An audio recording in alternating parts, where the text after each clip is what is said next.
Olá, amigos do canal Aprendendo sobre Mediunidade, sejam bem-vindos a mais um estudo de O Livro dos Espíritos. Vamos entrar aqui na nossa numeração de vídeo, no vídeo número 150. Isso é a numeração nossa de vídeos. Então vejam, tem 150 vídeos já do estudo do Livro dos Espíritos. Se você está chegando agora, você pode ir lá, se você quiser, lá no começo dos vídeos para estudar desde o começo. E estamos aqui em números redondos, né? Vídeo número 150 e passamos aqui da questão 800.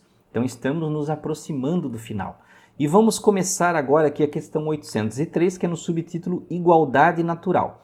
Lembrando que aqui nós estamos no capítulo 9, estamos na lei de igualdade, tá? Que é a lei número 8.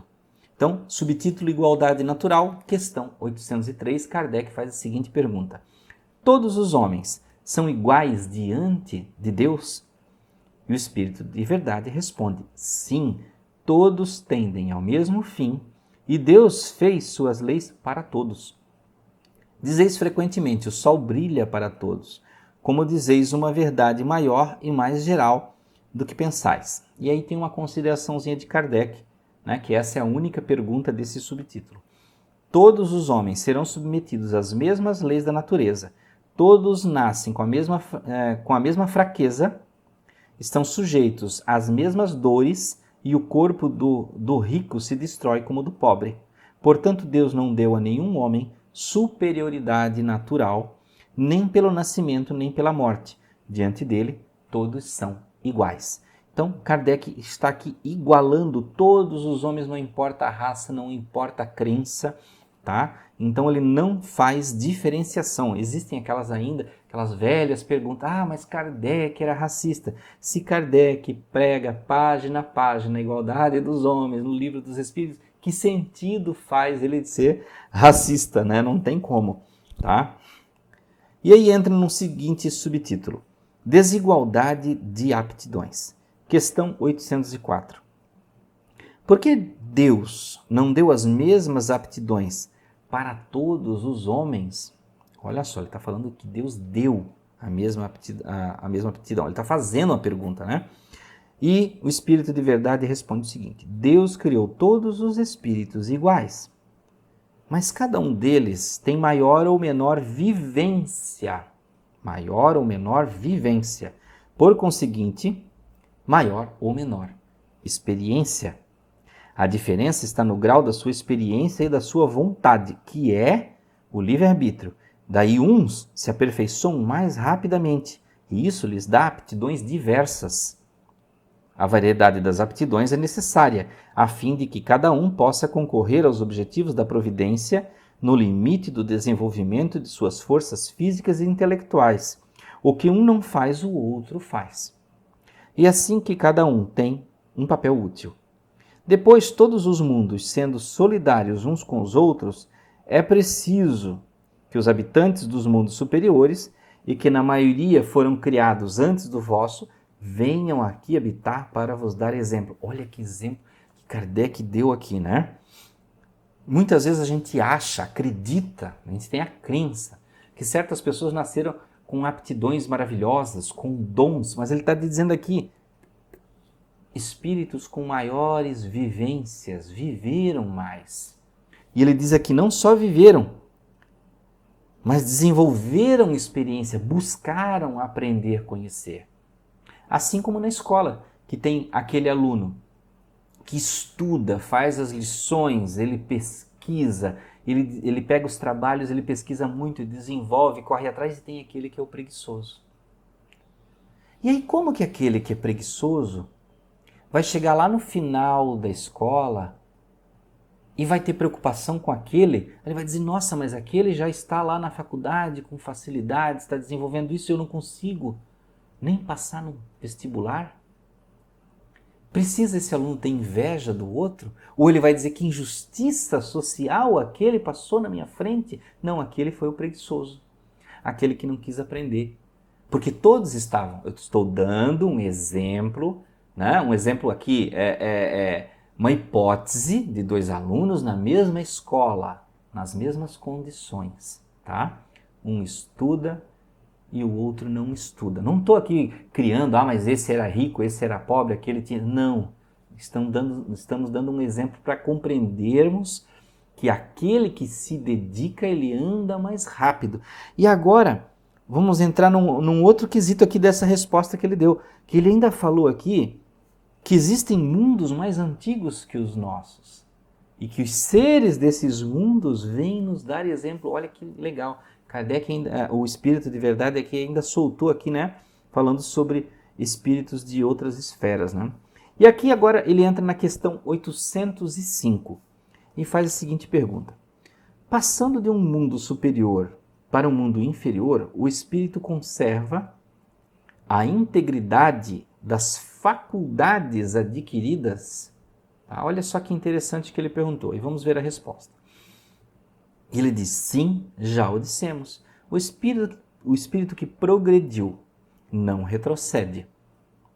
Se pode escolher no seu estado de espírito um envoltório mais grosseiro ou uma posição mais precária que tenha, tudo sempre para lhe servir de ensinamento e lhe ajudar o progresso.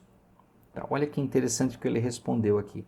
Vamos ler aqui a consideração de Kardec para a gente fazer algumas considerações nossas aqui, né? Kardec diz o seguinte, assim, a diversidade das aptidões do homem não resulta da natureza íntima de sua criação, mas do grau de aperfeiçoamento do qual chegaram os espíritos nele encarnados.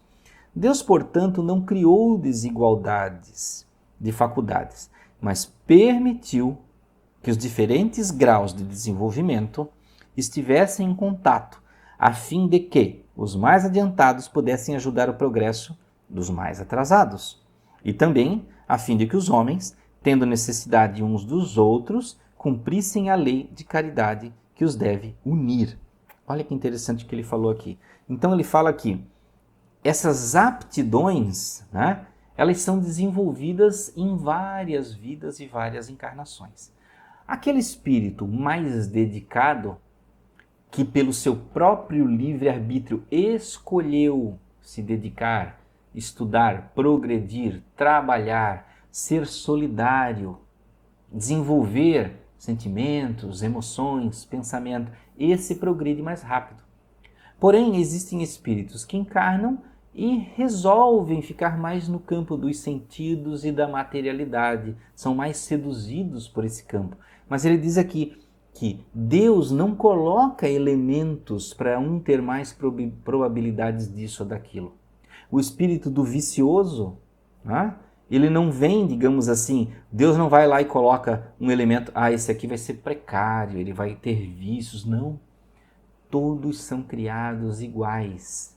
E aí cada um corre dentro do seu livre-arbítrio para o caminho que quiser. Mas não quer dizer que estes que estão atrasados vão ser sempre atrasados. O espírito que hoje está na dificuldade, na incompreensão, no vício, no crime, qualquer coisa, que é um obsessor, que é um mago do mal, né? Quer dizer que ele vai ser sempre assim? Não. Vai chegar um momento, isso acontece com todos os espíritos, gente, eu já presenciei isso nos centros espíritas. Chega um momento que ele começa a pensar, nossa, aquele que encarnou comigo já está lá, aquele outro já faz tal coisa, aquele outro dia me ajudou porque eu estava numa situação difícil. Por que eu também não estou neste patamar caminhando feliz, mesmo que ele seja muito mal, mesmo que ele diga que ele não quer nada disso lá dentro da cabeça dele? Um dia ele vai parar e vai se questionar. Aquilo vai começar carcomer o chakra cardíaco dele aos pouquinhos, como se fosse uma gotinha numa rocha. Pode passar década, pode passar século, pode passar milênio. Aquilo vai chegar lá. E vai chegar um momento que ele vai dizer, não, o mal não prospera, a preguiça não prospera, a sombra não prospera, a fome, o desespero, o crime, todas essas coisas não prosperam. Porque está aí, todos os outros espíritos se tornando superiores, evoluindo, crescendo. E cada encarnação que você passa, a dificuldade que você sofre em uma, e você superou, não é só passar, é superar. Essa dificuldade na outra você já não passa mais. É a lição que você já teve um ano lá atrás na escola, essa lição não vai se repetir. Eles não vão perguntar o probleminha matemático do primeiro ano lá na quinta série, como é que é 1 mais 1, né? Como é que é 2 mais 2. Não, vão fazer equações, outros tipos de problemas, com mais complexidade, mas que aí você já vai ter uma visão muito maior, tá? Então vejam que Deus não dá prêmios injustos para uns e para outros, não, né? Então, meus amigos, vejam que foram poucas perguntas, mas só isso aqui a gente podia ficar falando ainda há muito tempo, mas eu não vou deixar o vídeo tão comprido. No próximo vídeo nós vamos entrar em desigualdades sociais e desigualdades das riquezas, lá na questão 806. Então, muito obrigado por ficar até aqui em mais um estudo de O Livro dos Espíritos.